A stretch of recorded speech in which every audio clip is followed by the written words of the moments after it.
Moto మొబైల్స్ని ఇష్టపడే వారి కోసం ఒక గుడ్ న్యూస్. మోటో నుండి ఒక సరికొత్త స్మార్ట్ ఫోన్ ఈరోజు అంటే 13 సెప్టెంబర్ నాడు మార్కెట్లోకి అయితే లాంచ్ అయ్యింది. మోటో నుంచి చాలా రోజుల తర్వాత ఒక మంచి ఫోన్ అయితే వీళ్ళు లాంచ్ చేశారు. ఇది ఫ్లిప్కార్ట్లో ఈ రోజు నుంచి అందుబాటులోకి అయితే వస్తుంది. ఐసిఐసిఐ మరియు యాక్సిస్ కార్డ్స్తో డిస్కౌంట్ అయితే ఫ్లిప్కార్ట్లో వీళ్ళు ఇస్తున్నారు.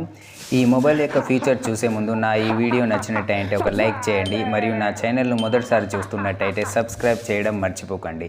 ఇక లేట్ చేయకుండా మన వీడియోలోకి అయితే వెళ్దాము. మొదటగా ఈ మొబైల్ యొక్క డిజైన్ను చూసినట్టయితే ఇది blue, green, mid night blue అనే 3 కలర్ వేరియంట్లలో అయితే లభిస్తుంది. దీని యొక్క బాడీ వచ్చేసి ప్లాస్టిక్తో మేడపై ఉంటుంది.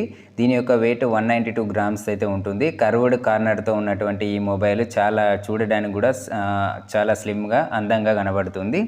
మరియు దీనిలో IP52 splash proof and dust ప్రూఫ్ను అయితే వీళ్ళు అందిస్తున్నారు. దీనిలో 6.5 ఇంచెస్ IPS LCD డిస్ప్లేని అయితే వాడారు. ఇది 1080x2400 పిక్సెల్ రిజల్యూషన్తోనైతే ఈ డిస్ప్లే ఉంటుంది. 120 Hz refresher rate and punch whole display అయితే దీనిలో ఇచ్చారు. దీనిలోని ప్రాసెసర్ డైమెన్సిటీ 7020 ఆక్టాకోర్ ప్రాసెసర్ని అయితే వాడాడు. ఈ ప్రైస్ రేంజ్లో ఇది మంచి పవర్ఫుల్ ప్రాసెసర్ అని అయితే చెప్పుకోవచ్చు. ఈ మొబైల్ 2 స్టోరేజ్ వేరియంట్లలోనైతే మనకు లభిస్తుంది. ఒకటి 8GB RAM, 128GB internal storage ఒక variant, 12GB RAM, 256GB internal storage అనే 2 వేరియంట్లలో అయితే ఈ మొబైల్ను అందిస్తున్నారు. ఎక్స్పెండబుల్ మెమరీ వచ్చేసి 1TB వరకు అయితే ఇందులో ఉన్నది. దీనిలోని కెమెరాను చూసినట్టయితే 50MP wide angle primary camera, 8MP depth కెమెరాని అయితే ఇందులో ఉంచారు. ఇమేజ్ రెజల్యూషన్ వచ్చేసి 8150x6150 పిక్సెల్స్ అయితే ఉంది. దీనిలోని వీడియో రెజల్యూషన్ చూసినట్టయితే full HD 9020x1080 at 30 frames per second అయితే వీళ్ళు అందిస్తున్నారు. ఇందులో ఫ్లాష్ లైట్ అయితే అవైలబుల్ అయితే ఉంది. దీనిలోని ఫ్రంట్ కెమెరాను చూసినట్టయితే 16MP వైడ్ యాంగిల్ లెన్స్తో ఉన్నటువంటి సెల్ఫీ కెమెరాని అయితే ఇందులో అందించారు. దీని యొక్క వీడియో రిజల్యూషన్ చూసినట్టయితే full HD 30 frames per second అయితే వీళ్ళు ఇస్తున్నారు.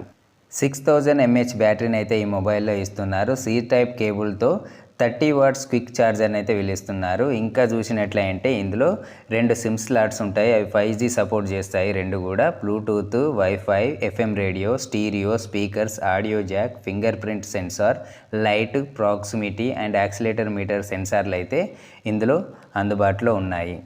ఈ మొబైల్ యొక్క అడ్వాంటేజెస్ మరియు డిసడ్వాంటేజెస్ చూద్దాము. ఫస్ట్ అడ్వాంటేజెస్ చూసినట్టయితే పవర్ఫుల్ ప్రాసెసర్ ఉండి మంచి పర్ఫార్మెన్స్ని ఇవ్వడము, స్టీరియో స్పీకర్స్ ఉండడము మరియు ఇంప్రెసిబుల్ బ్యాటరీ అంటే 6000 mAh ఉన్నటువంటి బ్యాటరీ ఉండడము మరియు కెమెరాలు కూడా మంచి వైడ్ యాంగిల్ లెన్స్తో ఉన్నటువంటి కెమెరాలు ఉండడం అనేది దీనిలోని అడ్వాంటేజెస్. ఇక డిసడ్వాంటేజెస్ చూసినట్టయితే ఛార్జింగ్ అనేది స్లోగా ఎక్కడము మరియు వీళ్ళు సాఫ్ట్వేర్ అప్డేట్ అనేది సంవత్సరం తర్వాత ఇస్తామని చెప్పడం అనేది దీనిలో డిసడ్వాంటేజెస్గా చెప్పుకోవచ్చు. ఈ మొబైల్ యొక్క ప్రైస్ విషయానికి వచ్చేసంటే 8GB ర్యామ్, 128GB స్టోరేజ్ ఉన్నటువంటి మొబైల్కి 15,999 రూపాయలు అయితే ఉంది.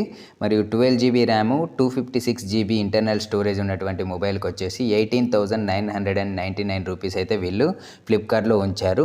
మీ దగ్గర ఐసిఐసిఐ బ్యాంక్ కానీ లేదా యాక్సిస్ బ్యాంక్ కార్డ్స్ కానీ ఉన్నట్లయితే అదనంగా డిస్కౌంట్ అనేది ఫ్లిప్కార్ట్లో లభిస్తుంది. సో ఇవి ఫ్రెండ్స్ ఈ మొబైల్ యొక్క ఫీచర్స్, అడ్వాంటేజెస్ అండ్ డిసడ్వాంటేజెస్. ఈ ప్రైస్ రేంజ్లో వచ్చేసి ఈ మొబైల్ అనేది ఒక మంచి బడ్జెట్ ఫోన్ అని అయితే చెప్పుకోవచ్చు ఫ్రెండ్స్. నా ఈ వీడియో నచ్చినట్టయితే లైక్ చేయండి, షేర్ చేయండి, సబ్స్క్రైబ్ చేయడం అయితే మర్చిపోకండి ఫ్రెండ్స్.